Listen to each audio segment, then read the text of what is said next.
Hey everybody, happy Cinco de Mayo, at least the day we're recording this. And you're tuned in to the Couch GMs podcast. I'm your host, George Kerth, here along with the other two amigos, Tyler Snyder. Tyler, how you doing, buddy?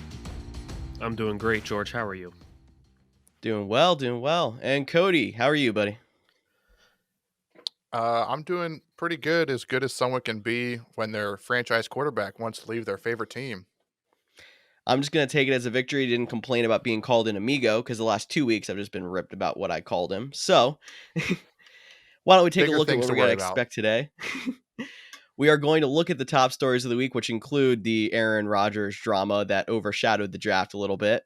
We're going to give our reactions to that NFL draft. And to wrap up our show, we're going to do a fun little 1-round, 12-team Dynasty rookie mock draft. For any of you that do your rookie mock drafts soon after the NFL draft, we'll give you a little bit of insight and advice. You can check out our results to that and any of our other content on our social media channels. We're on Facebook, Twitter, and Instagram at the Couch GMs. So with no further ado, let's go into some NFL news. And Cody, tell us about Aaron Rodgers. All right, so as you've probably all heard by now, Aaron Rodgers is quote unquote disgruntled with the organization. There's been reports out there he wants Gutekunst fired. Cutting Jake Kumaro on cutdown day was the final nail in the coffin. The dude wants out. All to say, there's a lot of buzz out there, and to be honest, we truly don't know what is going to happen. Now, I'm on the mindset of it makes 100% or not 100%, makes 0% sense. Wow, I cannot speak today Big difference. because I'm just so Yeah. up in arms with Aaron Rodgers moving on. But it makes 0 sense to move on from Aaron Rodgers at this point. And that also comes back to why did he wait to release the information draft day, if it even came from Aaron Rodgers? We don't even know where the leak came from. Could have been from the Packers trying to set a narrative so when they do trade him, it's like, man, this guy, we offered him everything and he still said no. He wants out. Try to, get ahead of the PR nightmare if they do end up trading him. But why wait till now when no team can, the day of the draft, when no team is going to panic trade Aaron Rodgers? Doesn't make a ton of sense for me. A couple question marks. And at this point, 2021 draft picks or 2022 draft picks, don't make a ton of sense to help the Packers now. The best chance for the Packers to succeed and the best chance for Aaron Rodgers to succeed is in Green Bay in 2021. I think they come to some sort of resolution, even if it's just for a year, and he stays in green and gold. I'm hoping this is a little bit like the Russell Wilson situation we saw a few weeks ago, where it was like Russell Wilson wants out. He's only going to these teams. Oh, Russell Wilson and Pete Carroll talked. We're good. Hoping same kind of ending here in Green Bay. Well, they're in Green Bay. I'm not in Green Bay as much as I would like to be. To be honest with you, though, I know this is going to sound crazy because of the fact that it's Aaron Rodgers. He's a generational talent, MVP. We know what he can do, and we know that there's still some teams out there that would love to have a quarterback of Aaron Rodgers' caliber. But at the same time, with the contract that he has and the contract that he's asking for and the way that he's treating this whole contract situation, would the Packers really get that much out of a trade with Aaron Rodgers anyway? Again, I know it sounds crazy because it is Rodgers, but you got to think money. Really, what would they get out of him if they traded him to begin with? That's a good point. It's something I haven't thought of, but I really think a lot of this, if Rodgers is actually upset, has to do with going back to what the Packers did with Brett Favre, and they just kind of forced him out, even though he wanted to come back. And after how much he's done for the organization, they just like, no, get out of here. And I think he feels like it's going to be the same way because I know he still has 3 years left on his deal, but they're all voidable years because there's no guaranteed money left in his contract. So they can pretty much throw him to the curb whenever they want to. And I think he wants guaranteed money, which I mean, a lot of players want guaranteed money anyway, because obviously that just makes sense. But he wants to control when he leaves the league and he wants to be with the Packers as long as he wants. But he feels disrespected because he's not basically being given that option with the Packers basically being able to get rid of him whenever they want. Yeah, I think this whole thing stems from communication. We saw this past weekend, we saw Justin Fields get drafted. The Bears let Andy Dalton know there was potential they were going to take a quarterback. We saw Kellen Mond get drafted to the Vikings in the second round. The Vikings let Kirk Cousins know, hey, we might take a quarterback. And then the reports came out they were going to take Fields if he was there at 14. the GM let their quarterback know. How did our GM not tell Aaron Rodgers, hey, we might take a quarterback here? Why did Aaron Rodgers have to find it out sitting on the couch watching the draft like all of us were? This is a deep-rooted, communication issue, butting heads, very similar to the Last Dance documentary that came out over quarantine when everybody was into that with the Michael Jordan story, and Jerry Cruz, their GM, that blew it all up. And we could be seeing a documentary in 20 years, The Last Dance in Titletown. Same thing. Butting heads, GM, Rodgers comes back, one more rides out a Super Bowl, and it gets blown up. That's the direction I think he comes back for a year, and then everything gets blown up. Just because I mentioned the value, which I'll touch on in a second for Tyler's question about trades. But to wrap up George's thing on, the communication, and a little bit different from the Brett Favre situation is Brett Favre said, hey, I'm retiring. And he had said for years, oh, maybe this is my last year. Rodgers had already been on the bench for 3 years when he retired. And then training camp rolled around. Brett's like, oh, I want my job out. They had already fully committed to Aaron Rodgers at this point, to the point where they even offered Brett like $20 or $30 million to stay retired. Like, don't come back. Don't make this a nightmare. And he turned it down because he wanted the job back. And in this situation, I think Rodgers wants out in front of it. Jordan Love hasn't played a single snap, not even a preseason. He's gotten third team reps all year. He wants to control his own destiny. I think it is guaranteed money. He wants the next 3 years completely guaranteed. You can't trade me. No trade clause. Like, he wants that kind of commitment. He wants the team to be like, look, yes, you had 2 years of decline to your standards, not by normal quarterbacks, but now I won the MVP. Maybe they do have to trade Aaron. They're going to have to trade Jordan Love. It'd be crazy to give a first-round pick after 1 year. There is cap implications that will happen to it, but for completely different reasons. We just saw the Titans move on from Isaiah Wilson because that was what was best for the team. Aaron Rodgers right now, the quarterback of the Green Bay Packers, is best for the team. So if moving on from Jordan Love, maybe that's something they can consider. And then lastly, back to Snyder's point, I know Aaron Rodgers is 37 going on 38. He is, has high money in his contract, 35 average per year left, even though the money's not guaranteed. I still think we're going to get the rumors are out there that the 49ers, there's a lot of back and forth about what if a trade actually was offered, blah, blah, blah, on draft day. They apparently were willing to at least do the number 3 overall pick in this year's draft. I've heard the Buccaneers are willing to do up to 3 first-round picks. Again, these are all rumors on Twitter, just like a lot of this is speculation. I do have a few trade options, but I'll let you guys chime in with anything to see if you would take them if you were the Packers or if you still think it should ride or die. But I've been talking a lot, so if you have any other thoughts with Aaron Rodgers, I know this is not as tough for you guys as it is for me. Well, see, this is one of my biggest pet peeves is, I'm just going to rant for a minute, so just sit back and enjoy because I'm going to get angry. But so Aaron Rodgers is 37 going on 38 and is acting like he's so stunned that the Packers drafted a quarterback that's young and can take over after he leaves. He acts like that means he's gone already. No, you're 38. The average age for a quarterback retiring is already well past what he's at right now. It's to be expected that they should draft a quarterback to learn under him, take over after he leaves. That is part of the business. And then the fact that the reason he's so pissed off is because of his contract, because of the non-guaranteed money, it's voidable years, he can be cut, all that stuff. That's why he's pissed off, right? That's why he wants to leave. But who agreed to the contract? Was this some shocking thing? Was, the contract picked out of a bucket and like, oh, this is what you're going to get? No, the contract was put in front of him and he said, yep, I like this contract and signed it. Yeah, he went on, won MVP. And you're thinking, you know what? I just won MVP. I deserve more money. I deserve more guarantees. Well, then how come the team can't be like, you know what? Hey, you had a down year last year. So now we're suddenly going to take half your contract away because we're going to base it off of just last year. That's not how it works. It's a business. When you sign the contract, you know what you're agreeing to.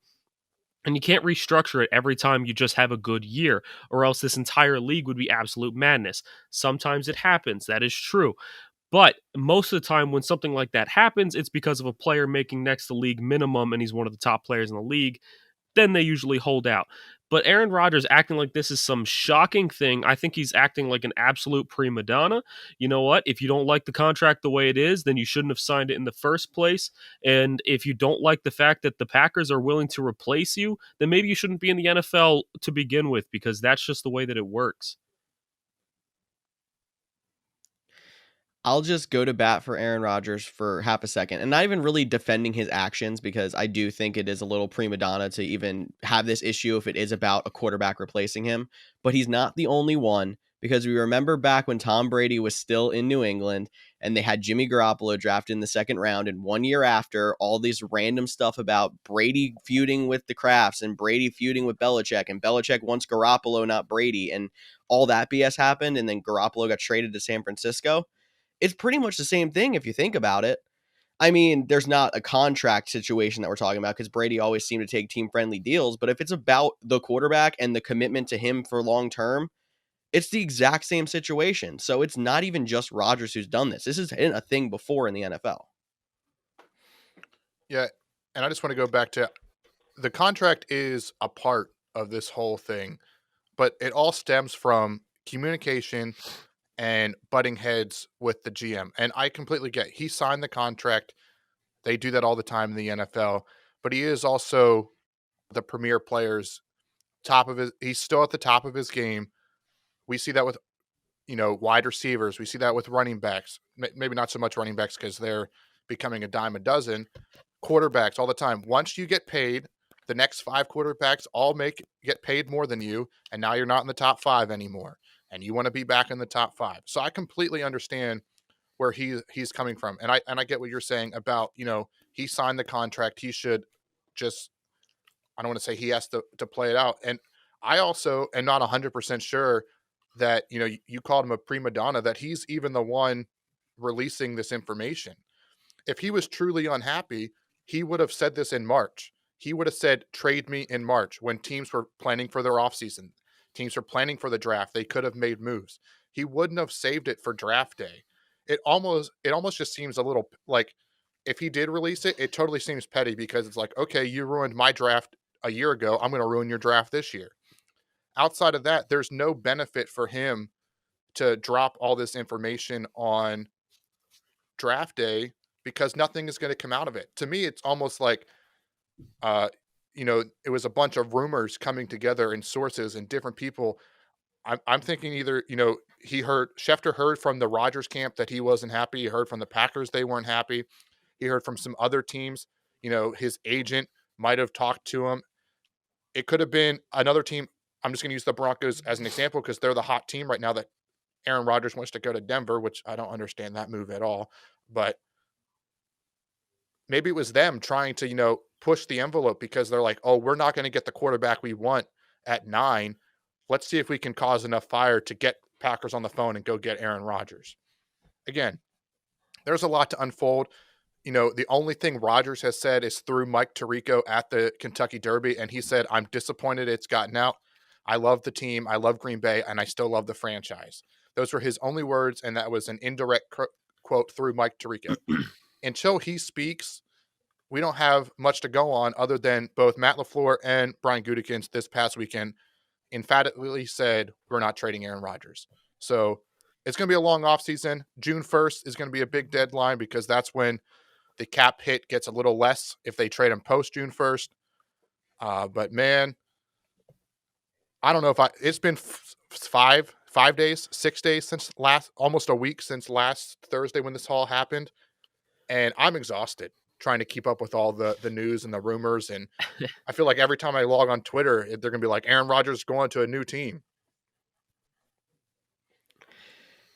Well, we're going to keep up with all that news. Cody, keep putting in those sleepless nights checking your Twitter, because we'll keep everybody informed through the next month, plus even up to the regular season, with if anything else comes out about this Aaron Rodgers controversy. But I think we got to jump off of the Packers talk for a bit here And let's talk about a little bit of something that might affect fantasy football this next season, and that is Bengals offensive coordinator Brian Callahan is talking about Joe Mixon in a press conference, said, quote, "He should be on the field every down," end quote. I should say, released Giovanni Bernard. Not much else at running back on that roster, and they think Joe Mixon should be a workhorse. If he can stay healthy, I guess. But this could be a big boost up the draft board for Joe Mixon and our fantasy teams. Don't you guys think? I mean, it could be. It definitely could be, especially if he really is on the field almost every down. There's very few running backs. I mean, my boy Derrick Henry, but there's very few running backs that can be on the field every down of every game and stay healthy throughout a year and take that kind of beating, because it is such a difficult thing to do in today's day and age. But, there's always that possibility that he could break out because of it. Um, guys, we always have those few select players in our head that just from playing fantasy that you just kind of have a bit of a grudge against because you put so much faith into them and they let you down. Joe Mixon is one of those guys for me. For years in fantasy, I've drafted him hoping that he would be the big thing that he's supposed to be, and almost every time I draft him, I'm just disappointed. So personally, I'm not going to touch Joe Mixon at the value that he's going to go at, but it's definitely going to be interesting to see if they really are going to stay true to that. Well, they might stay true to it, but Joe Mixon has struggled to show that he can stay healthy. So maybe he shouldn't be on the field every snap. Maybe they should limit his snaps, a la a guy like Aaron Jones. You put Aaron Jones' yards per carry numbers up against Derrick Henry's, they're higher. You put up his yards from scrimmage per game, or his averages, they're right up there with Dalvin Cook. But his snaps are almost always 200-300 less because he's a smaller build running back.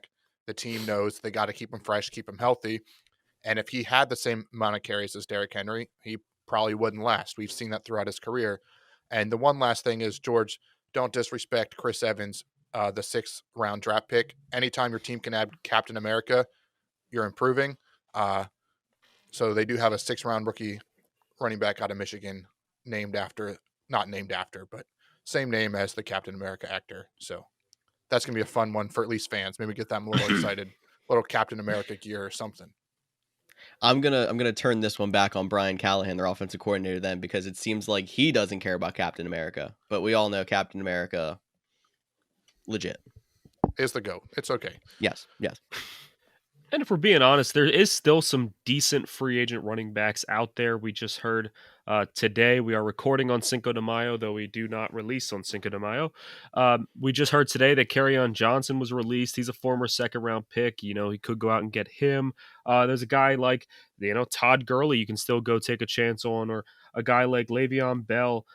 There's still some guys out there that I think they could sign as a number 2, play alongside Captain America as that number 2 if you want, and they'd be solid, and they could definitely eat into Joe Mixon's carries. Now, guys like Todd Gurley, he's only 26. He's, we know what he could be, but he hasn't been able to stay healthy, so a guy like him would actually slot in pretty well there.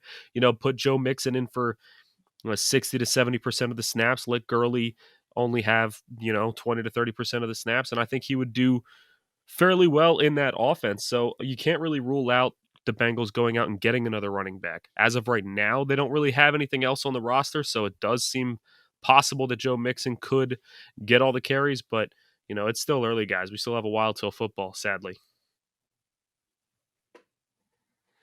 Definitely sad news there. I wish it would come around, though. The quicker the better, because the quicker we get to football, the quicker we get to see Aaron Rodgers back in a green and gold. So going to keep sending those positive vibes out into the atmosphere.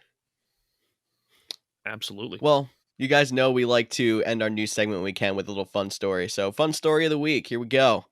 DK Metcalf could be going to the Olympics. Apparently he received an invitation on Twitter to try out as a 100-meter sprinter, and he apparently is taking it seriously. He posted a video back on his Twitter of him carrying some track spikes, and the numbers from Next Gen Stats prove that he actually could be fast enough to make the Olympic team. So we all remember the play last year where he ran down Budda Baker after an interception and caught him before he scored a touchdown. He had a top speed of 22.64 miles per hour on that play. That would be a 9.88 second time for the 100 meter, which is about 0.2 seconds below what he needs to automatically qualify for the Olympics. It's insane.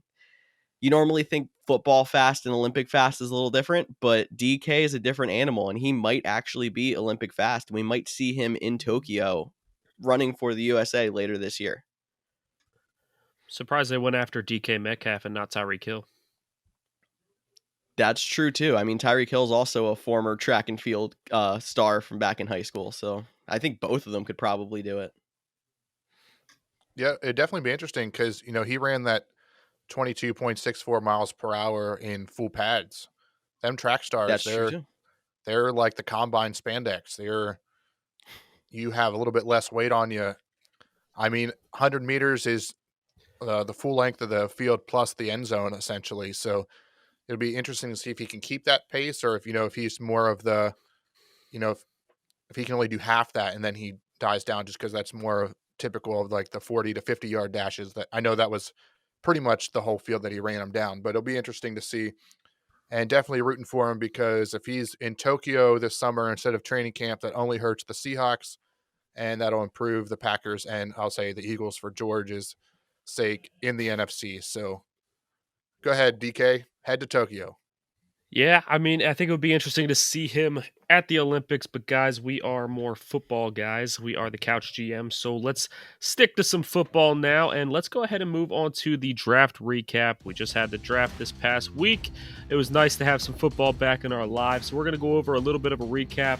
We're going to go over most improved teams, least improved teams, and some of our favorite rookies for fantasy, and then we will jump into our Dynasty mock draft. But let's start it off with our most improved team. George, who do you have? Most improved team in the draft. There are a couple of teams I really like what they did, but I'm going to go with the Baltimore Ravens.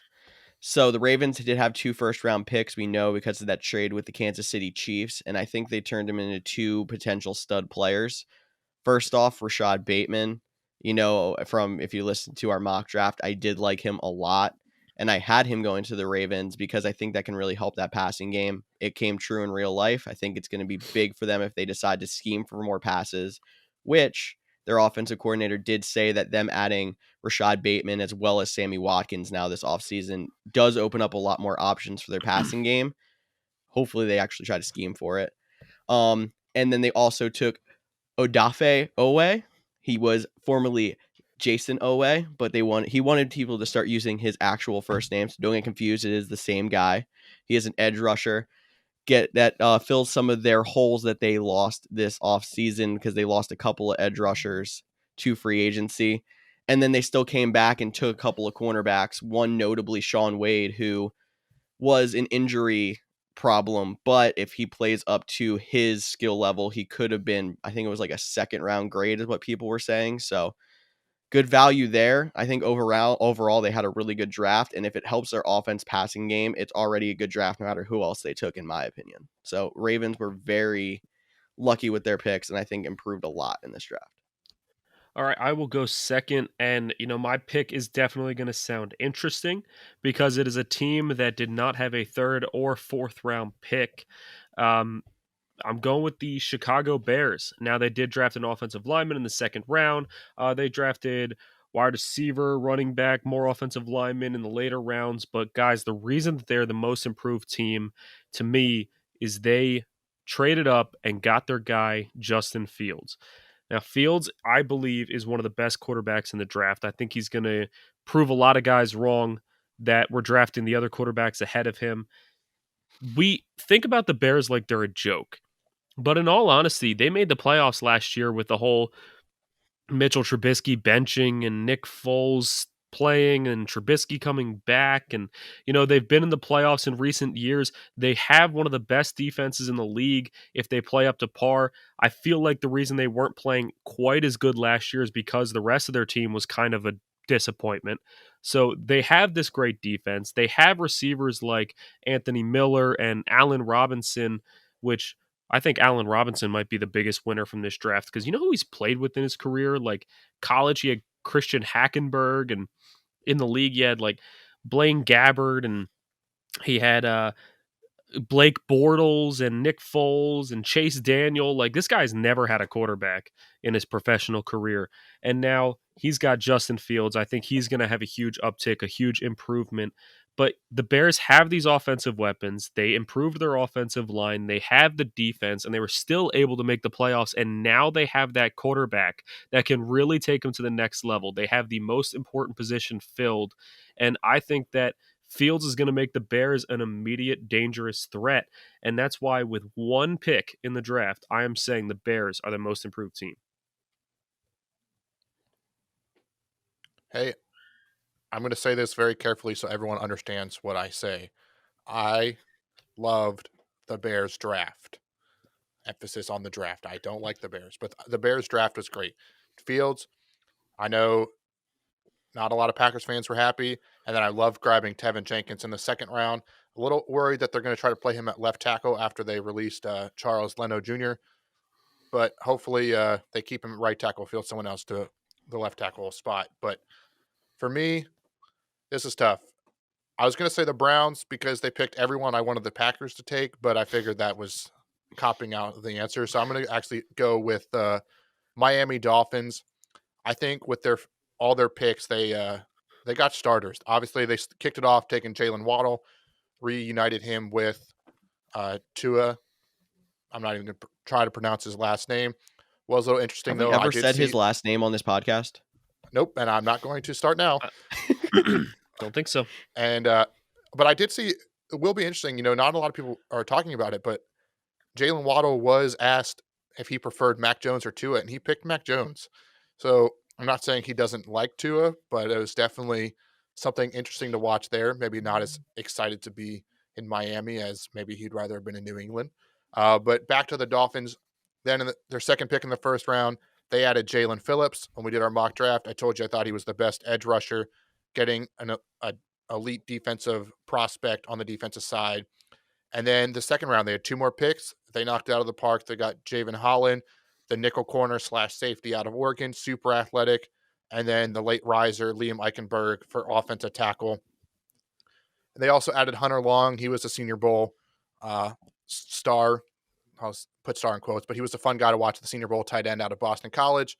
And then they only had seventh round picks because they traded the rest to move up in the higher rounds, which is pretty smart GMing there. So I think, honestly, opening day, they're going to have 4 rookies starting. All 4 of them will be starting at least in some capacity. Maybe Javen Holland is the nickel third guy, so he might not technically be starting, but he'll play, 60% of the snaps. So the Dolphins have, really invested in this rebuild, and I think they're right on the brink of entering the playoffs and making a run. I love Brian Flores. I think he'll develop this team.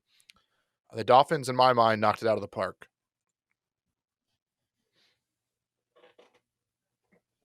And I love to see it. Honestly, after watching all those years of the New England Patriots just dominating the league, to see the Bills looking really good right now, the Dolphins improving a lot. The Jets went out and got their quarterback and got my favorite receiver in the draft. I love to see the rest of that division finally developing. So someone out of the NFC East will finally get to see some good football rather than just the Patriots. NFC East fans have to be happy about that. Well, not Patriots fans, but the rest of them. Hey, the Patriots could bounce back too. They got Mac Jones. They got Cam Newton. Bunch of players coming back. They got a bunch of free agent additions. They still got Bill Belichick, one of the best to ever do it. So Patriots fans might be excited for this season too. But we also got to talk about least improved teams. We're going to talk about most improved teams. George, why don't you kick us off with your least favorite draft class for which team? Well, I'm going to talk about a team that I think really needed to hit the draft out of the park to really stay a competitor long term. They might still have a good team this year. We know that they have a lot of talent, but they were the team in the most cap trouble as well. So they had to have a lot of players leave their roster to even get under the cap. That'd be the New Orleans Saints. They're also in quarterback questions, and I don't think they really impressed me in this draft either. I mean, they took a defensive end in the first round that I didn't even think had a first round grade. That would be Peyton Turner. I mean, apparently he's supposed to be a pro similar to Marcus Davenport, who was a cornerstone in New Orleans for a while. But I think when you're trying to reach out in the draft and grab people who are like someone you used to have or something like that is what gets you in trouble. I feel like the Eagles have been in that situation for years, and the Saints just did it there. There's no one else really even in their draft class that really impressed me too much. Their second round pick, Pete Warner, was probably my favorite. He's a linebacker out of Ohio State. I think he could step in and be a solid linebacker to fill in since they lost a couple of guys there in this offseason. But they needed to hit it out of the park. I even would have liked to see him take a quarterback before the fourth round when they took Notre Dame, the best college in the world's quarterback, Ian Book. And I don't think he's ever really going to be anything more than a backup at best. I just don't think they did what they needed to dig themselves out of the hole that they got into with the cap last year. Hey, I agree with you. Right there with you, buddy. Absolutely, George. I do agree with you as well. I'm going to go ahead and move on to my pick. With my most improved team, I picked a team that really didn't have that many draft picks, and I'm going to keep that same mentality for least improved team. Might sound like a cop-out because they didn't have a first or second round pick, but I think the least improved team, in my opinion, was the Houston Texans. They came into this draft just lost. I mean, I don't really have a better word for it than lost. They are on the downswing. Their team was just terrible. They've lost a lot of their great players. Most of the team doesn't even want to play there. They had the fun of Bill O'Brien trading away DeAndre Hopkins, and now the rumors swirling around Deshaun Watson. They came into this draft as one of the worst teams in the league, and they still didn't have a first or second round pick. Like, that's just, it's terrible. And then they go ahead they finally get a pick in the third round, and they took quarterback Davis Mills out of Stanford. Now, you can look at this one of two ways. Either this is signifying that Deshaun Watson is most likely not going to be their quarterback this year, so they're trying to play it safe by getting a quarterback to replace him, which, I'm sorry, but Davis Mills, I really don't believe he is going to be on the same level of Deshaun Watson. So right there's a step down at quarterback. Watson is one of the better quarterbacks in the league. It's going to be hard to play up to his level. Now, if you look at this as Deshaun Watson will be there and you're not having that step down at quarterback, well, then you just wasted your first pick in the draft, your third round pick, but it's your first pick. They could have used this on a different position that could have really helped them longer term. They went ahead and got Nico Collins, wide receiver out of Michigan, Brevin Jordan, tight end out of Miami. He might be a good dynasty sleeper, somebody to look at in dynasty drafts. But they didn't address the defense until the fifth round, and they couldn't stop anything last year on the defensive side of the ball. So the fact that they waited till the fifth round to get a linebacker, Garrett Wallow out of TCU, in sixth round they got Roy Lopez, defensive tackle out of Arizona. It's just they really didn't address any of their major needs. And like I said, Davis Mills might be a need if Watson's not going to play. But even if it is a need, it's still a step down from where they were. So somehow the Texans just keep getting worse. Well, let me ask you, because you're talking about Davis Mills maybe sliding in because of Deshaun Watson. Would you rather have Davis Mills starting or Tyrod Taylor? You see, Tyrod Taylor is nothing flashy. He's no one that's going to go out there and light up the scoreboard, but he's a good game manager. And we've seen what game managers can do for a team. We've seen Alex Smith. I mean, he hates being called a game manager, but he really was. We've seen guys like him step in and actually manage the team fine. And I think Tyrod Taylor would have been a very serviceable quarterback all year long for the Texans, especially because even if they have Deshaun Watson, they're not going to be competing for the playoffs. I'm sorry, they're just not there yet, especially with the division looking as tough it is right now. So I think Tyrod Taylor would have been great. I don't think they needed Davis Mills, in my opinion. Yeah, I'm with Snyder. I actually like Davis Mills. I think he was one of like the sleeper developmental prospects. He dealt with some injuries in college. He has good attributes to potentially be a starting quarterback in this league, but I don't trust the Texans to develop him. No. And like Snyder mentioned, even if Watson's not going to be back there, your team has so many holes. Now, you must think to take a quarterback in the third round, you must think he's going to, be a Russell Wilson, be a Dak Prescott, potentially be the face of your franchise. And knowing where they're at, I think it does signal, whether it's the trade rumors or the legal stuff that Deshaun Watson is dealing with, he's not going to be back for the Houston Texans. And they're going to roll with Tyrod Taylor and Davis Mills. And hopefully Tyrod Taylor can help groom Davis Mills, kind of like he did with Justin Herbert. I know he didn't do too much. He kind of got pushed out by injury, but he still was that veteran presence that Justin Herbert could rely on. But I'm with Snyder. It just doesn't make a ton of sense. You wait till the end of day 2 to make a pick. First thing he takes a quarterback. I know that's the most important position, but it seemed like definitely a reach there. And before we move on to some rookie talk, I'll just tell you my least improved team, and that would be the Oakland Raiders. And, I've always heard, death and taxes are the only sure thing in life. Well, we need to add that the Raiders reach in the first round, because my gosh, do they do it again? 2 years ago, it was Cleveland Farrell. Last year, it was Damian Arnett. And this year, the name Alex Leatherwood. Dude, I'm not saying Alex Leatherwood's a bad prospect. I know he had a little bit of an injury history in Alabama. He's from a big name school, but the dude was like, he was in the top 50. He wasn't in the top 20 of prospects. There was other offensive linemen I liked better. Obviously, there was a lot of offensive linemen that other draft scouts liked better. Was the biggest reach in the draft, in my opinion. Now, I did like their second round pick, Trayvon Merrick, but then they followed that up 2 picks later, picking safety Divine Diablo, and they already have Jonathan Abram.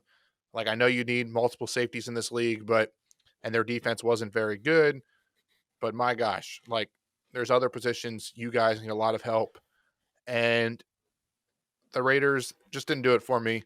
I know a lot of places also weren't happy with them, but as long as they keep reaching in the first round, I'm going to keep giving them least improved team. So next year, I'll probably say the same thing.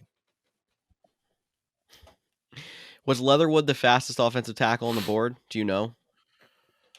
No, but if you want to go to rookies, I'll look it up and then I'll chime in. Okay. So let's move on to some fantasy rookie players, and we're going to start off with our favorite landing spots for guys in the draft, guys that could, because of where they landed, could be big hits in fantasy football. I'm going to have Tyler start it off then. Tyler, who is your favorite landing spot for a rookie? Well, I told you guys within the last few podcasts, while we've been doing this mock draft, that the Falcons, they just got Titans offensive coordinator Arthur Smith, and when you get an offensive-minded coach taking over as the new head coach, he's going to want to make a splash on offense. The Falcons needed defense in this draft, but it's an offensive-minded coach. He's going to want to make a splash. I thought that splash move would be quarterback, but I was wrong, and I'm glad I was, because they went out and got tight end Kyle Pitts, the guy we've been talking about, the exciting tight end, and I love him landing here. Fantasy-wise, I mean, it could be a little sketchy just because there's so many mouths to feed in that offense, but I think that's why I love Kyle Pitts so much, because on that offense, if you try to shut down Julio Jones, then Calvin Ridley's going to beat you. And we've seen what Calvin Ridley and Julio Jones can do, so I feel like offenses are going to try to game plan for those receivers on the outside, and Kyle Pitts is not going to be getting the kind of coverage that he's going to need in this league. He's too fast to be covered by a linebacker. He's too big to be covered by a safety or a corner. So he's a matchup nightmare. And like I said, there's too many other guys on this offense that you can't just, cover him with both. You can't just double cover him, because Julio and Ridley will eat you up all day. Kyle Pitts is going to run wild in this offense. Matt Ryan is going to look like his old MVP self with all these weapons. And if he doesn't, he needs to go. If you can't succeed with these weapons, you're done. So I am excited about him landing on the Falcons, and I'm still not sure about this Falcons defense, but their offense is going to be really fun to watch this year, guys. Shootouts in the dome for sure. And I mean, they made Hayden Hurst look good last year. And I'm not saying Hayden Hurst is a complete bust, but he was a fantasy relevant tight end for at least a couple of weeks last year. And Kyle Pitts is so much more of an athletic monster than Hayden Hurst. So I'm excited for that one as well. But I'll move on quick here. And my favorite landing spot would have to be Najee Harris to Pittsburgh, because we know Pittsburgh needed a running back really bad. We've talked about that coming up to the draft. And now they got one of those Pittsburgh prototype running backs, the bigger guy that can power through people. He's going to play 3 downs most likely. He's going to start from day one. He's going to be high draft pick in your rookie dynasty drafts as well. I'm sure we're going to take him pretty high in our mock coming up here as well. So prototypical Steelers running back going to the Steelers in the first round. I don't see what there is to hate. Yep, you two took the easy ones. Let's put that out there. And real quick, just to throw back to the Raiders, Leatherwood was not the fastest. He wasn't even in the top 5. So even more surprise there for the Raiders. I do love your guys' pick of Harris and Pitts, and I'm going to go with Elijah Moore. I know that was Tyler's one of his favorite prospects in the whole draft process. He went to the New York Jets, and they got Zach Wilson.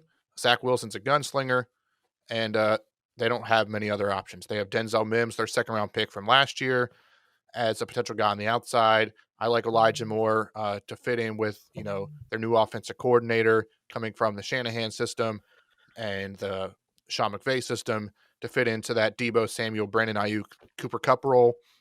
I look for him to get some points or rack up some points. It might be a little bit of a slow start just because there's a lot of new pieces coming to the Jets, but especially for Dynasty, I do love the fit for Elijah Moore in the Jets uniform.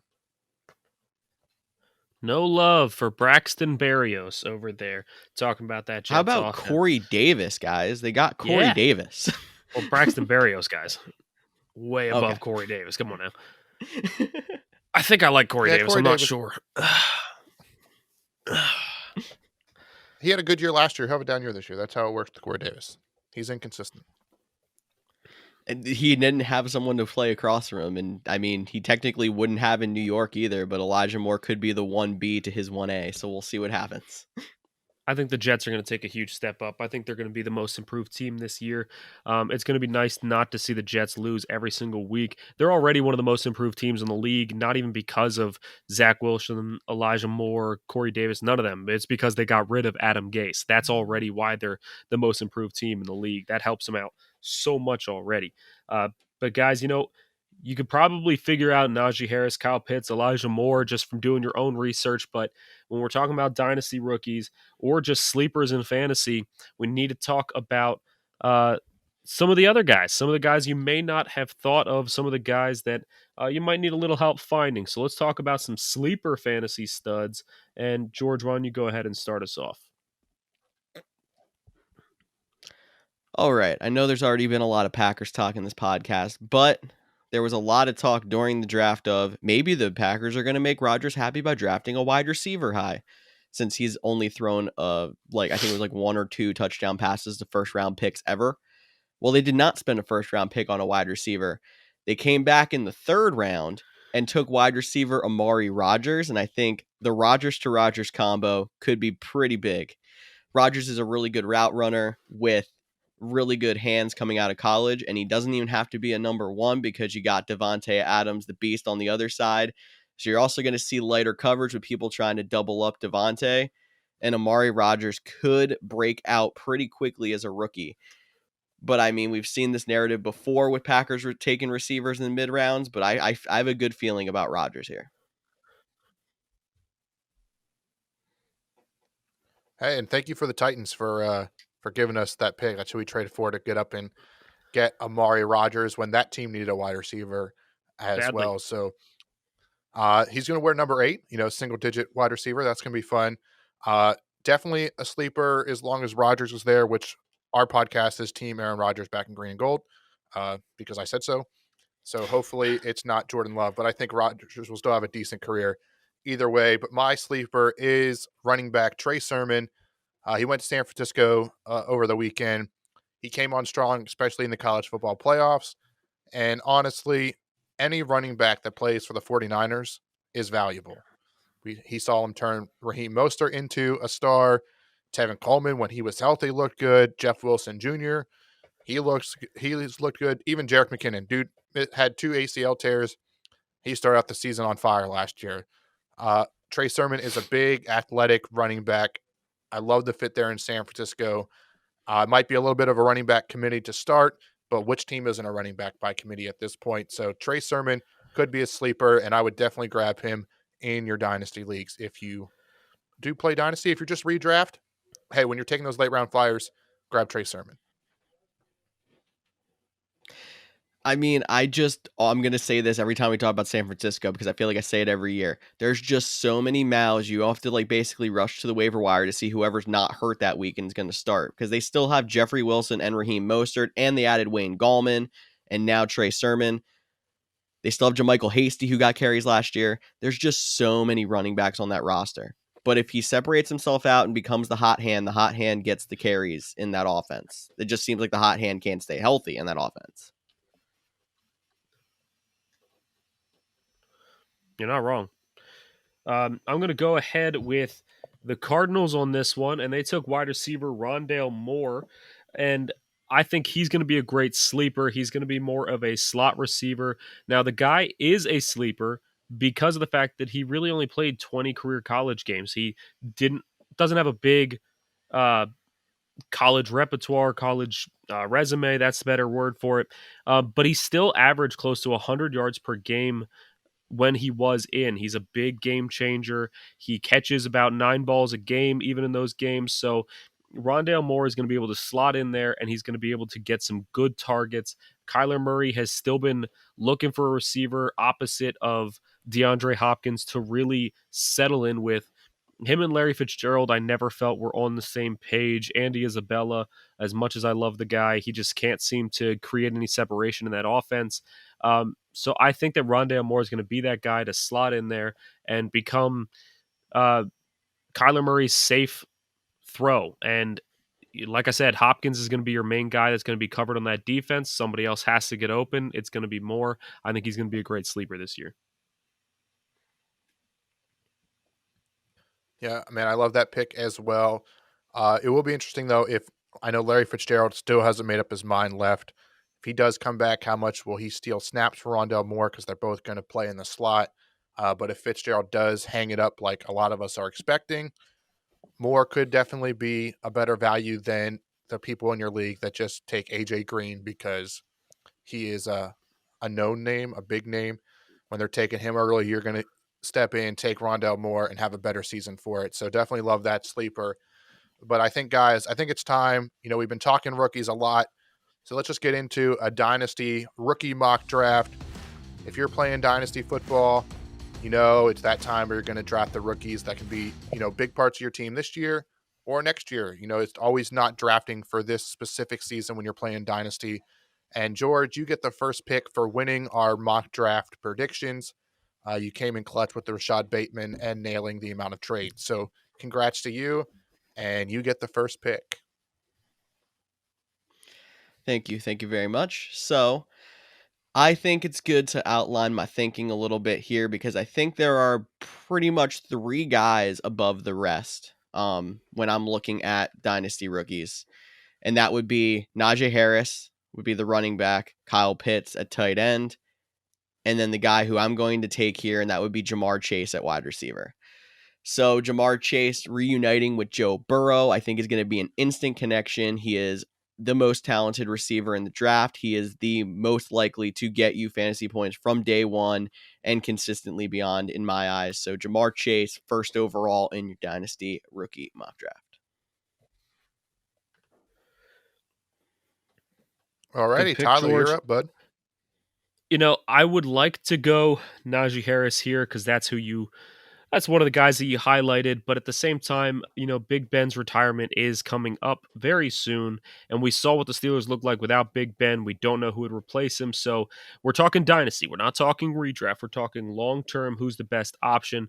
And the Steelers' offensive line is also a concern for me. So I'm going to shy away from Najee Harris at pick 2, although I do like him in dynasty leagues. And I'm going to go with my boy. I picked him once. I'll pick him again. I'm going Kyle Pitts because tight end is such an interesting position. Like, you don't think about tight ends that much because there's so many crappy tight ends. You basically have you could throw Zach Ertz into the conversation or Darren Waller, but honestly, it's basically been Travis Kelce, George Kittle, and then the league. And if you can get a guy like Kelsey or Kittle, you are so much further ahead of everybody else because you're doing good at the one position that no one else has.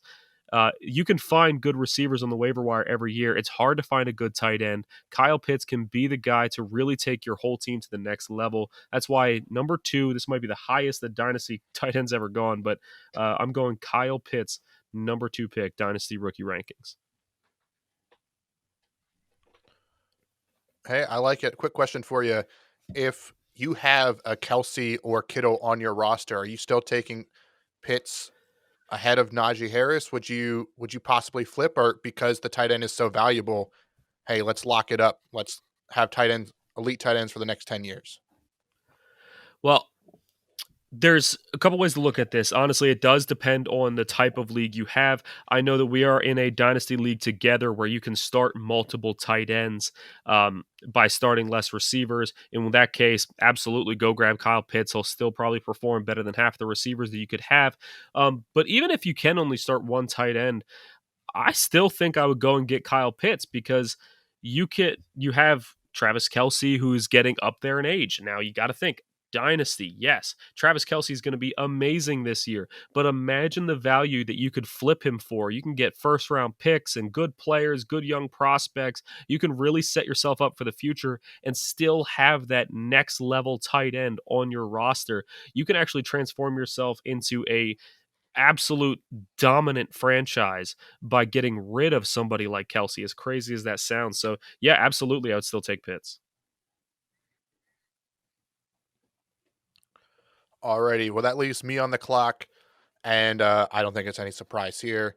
I would have took him at number 2 over Kyle Pitts. I'm going to take Najee Harris now. I do know running backs are hard to come by, and Najee Harris is in line to be one of the very few workhorse running backs this year and for the foreseeable future. I know they drafted Anthony McFarland in like the 3rd or 4th round. I can't remember off the top of my head last year, but he had opportunities with James Conner going down. He wasn't able to steal the spotlight. As long as Najee Harris stays healthy, he'll probably be top 5 to top 10 in rushing this year, probably have, 5 to 10 touchdowns. I think he'll be a smart play this season and in the years to come for your Dynasty League. Good pick. I think that should be your consensus top 3. They could go in different orders. Like you have Cody who, leans Harris, Tyler and I would both lean Pitts. But I think if those 3 aren't your top 3, something's wrong. So now we get into a little bit more of a debate we go to number 4. And I'm still going to lean wide receiver. It almost feels weird because I feel like Dynasty mocks are supposed to be more running back heavy, but I'm agreeing with what Tyler said last week where there's just not as many running backs in this class who impress me or make me feel like I have to get this guy. He has a good chance of being a workhorse back. So I'm going to stick with wide receiver. I'm going to go with new Dolphins wide receiver, Jalen Waddle. Waddle is a big play threat. He goes back with his college quarterback, and he is not the only wide receiver on that team, which is probably a good thing to take some pressure off. They just added Will Fuller, and they got the good hands in Devontae Parker on that team as well. So I don't think that those 2 are good enough to take away enough of his workload to make him not productive. He's going to be productive from day one, again, in my opinion, but it's enough around him to make sure he doesn't see double coverage the entire game. Smart pick. Number 3 on my board, so I do like it there at number 4. How far down do you have Kyle Pitts? 4. All right. And if it 3, 4, it would depend on my team. Like if I had Kelsey, I would lean Waddle. If I had Jared Cook, I'd probably take Kyle Pitts. It all depends on team building, but they're 3A and 3B for me. So, gotcha. Well, my pick is up next, and I'm probably going to botch this name, but that's fine. I'm going to go with a running back, and I'm going to go with Travis Etienne. Is that it? Like he nailed it. Etienne. Nailed it. All right, thank God. I am terrible with these rookies' names this year. But he is the running back out of Jacksonville. I love and hate this pick because James Robinson is there. James Robinson was one of the biggest breakouts of last year, deserves the respect in that offense and deserves the playing time in that offense. But just because he deserves it doesn't mean he's going to get it.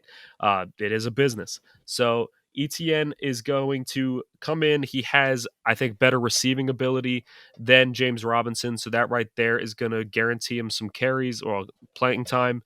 And his speed is just crazy, his breakaway speed. So he's your big play threat. Plus, you got to think he's coming from the same uh, college as Trevor Lawrence. So Lawrence is going to slot in as a rookie and already has some familiarity with ETN, and that's going to make him even more valuable. With running backs so hard to come by, I think ETN could really end up developing as the number one in this offense. You do have to worry about the threat of James Robinson if you make this pick, but I think in the long run, ETN's going to take the job.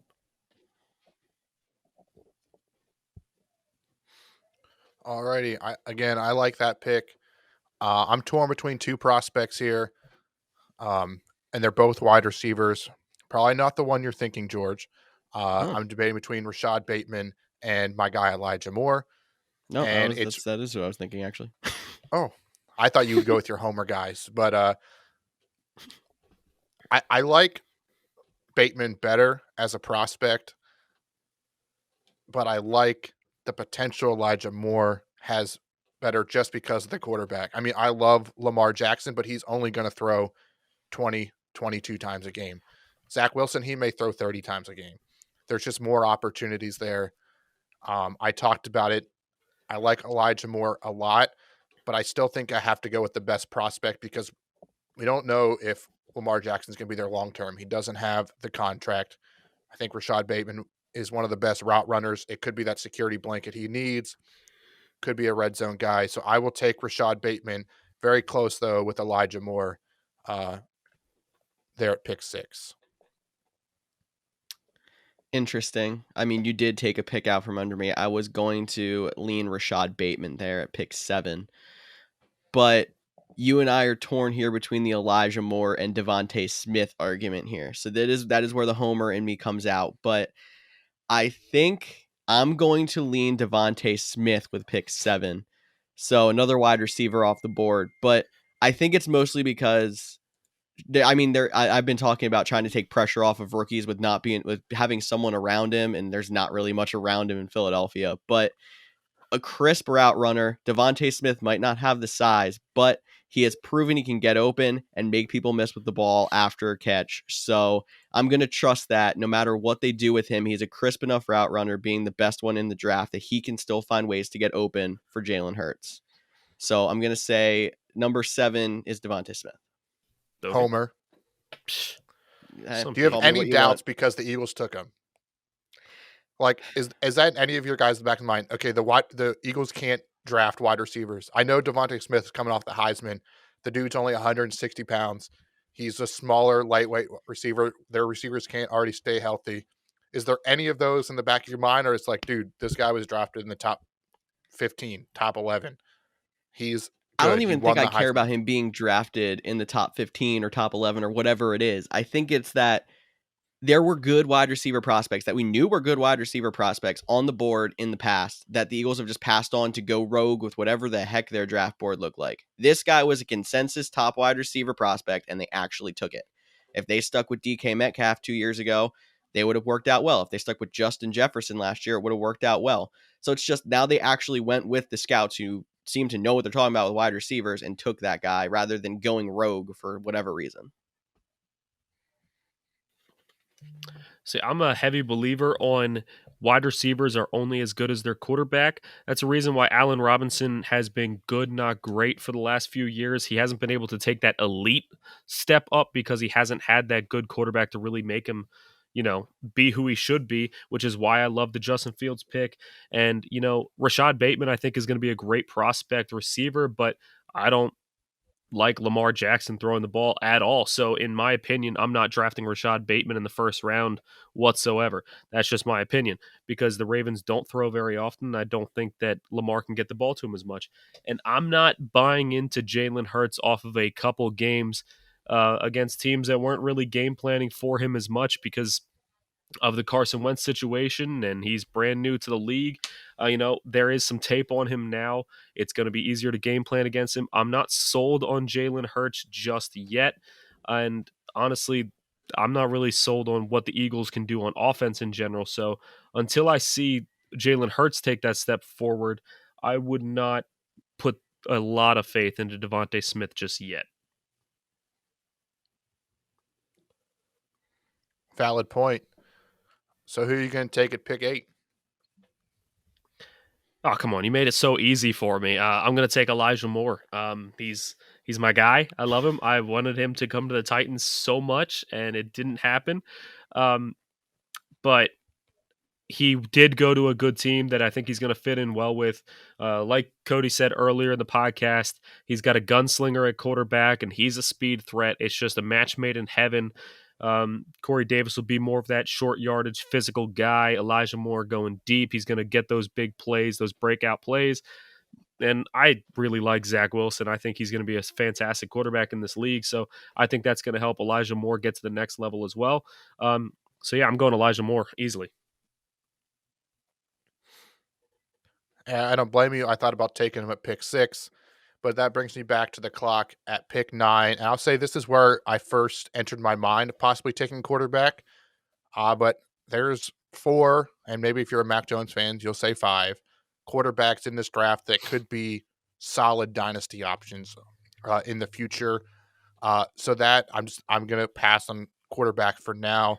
Go with the best guy left on my board, and that is Javonte Williams, the running back for Denver. Now, I know this year especially, he's probably not going to be a huge impact. I mean, he'll probably split carries, have that Phillip Lindsay role, but Melvin Gordon is still there, but he is in the last year of his deal. And again, we're talking dynasty, depending I don't think they're going to bring back Melvin Gordon. I could be wrong. They'll probably bring in another rookie, and Javonte Williams will be the leader in the clubhouse starting next season, and heck, might even break on the end of this season. So I think it's the best value here at pick 9. I'll go with Javonte Williams. Okay. You kind of did help make my pick, and it's similar mindset to what you were thinking. So I was thinking maybe I can start thinking quarterback at pick 10, and the top 2 players left available on my board would have been Javonte Williams and Trevor Lawrence. So with Javonte Williams off, I think this is a prime spot to take the quarterback, get your future locked up at that position. So I'm going to go Trevor Lawrence here at pick 10. This also might be a good spot for if you are a first overall pick and you have that first pick in the second round and you desperately need that quarterback, say you had someone retire, you just didn't have a good player at that position, it wouldn't cost you all that much to trade up to pick 10. Make sure you jump somebody else if you really think 11 or 12 are going to take a quarterback. So I think this is a prime spot to see that first quarterback come off the board in dynasty drafts because you don't normally see them go that high.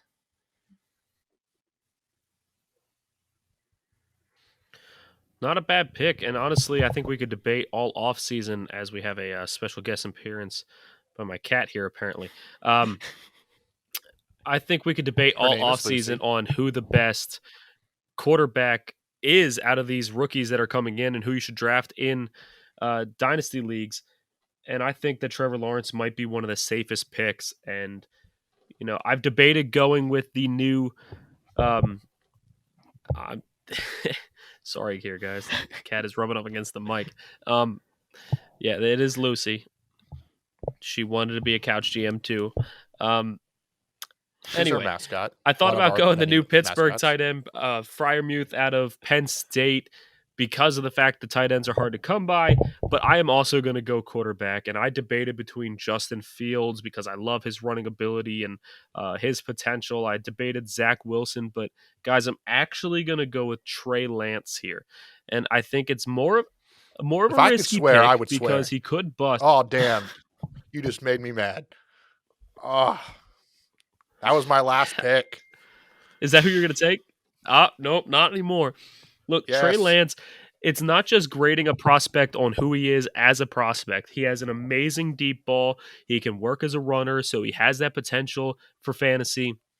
But you also got to think he has the head coach. He has Kyle Shanahan. He has a great offensive minded head coach, a guy that can really coach him up and bring out his full potential.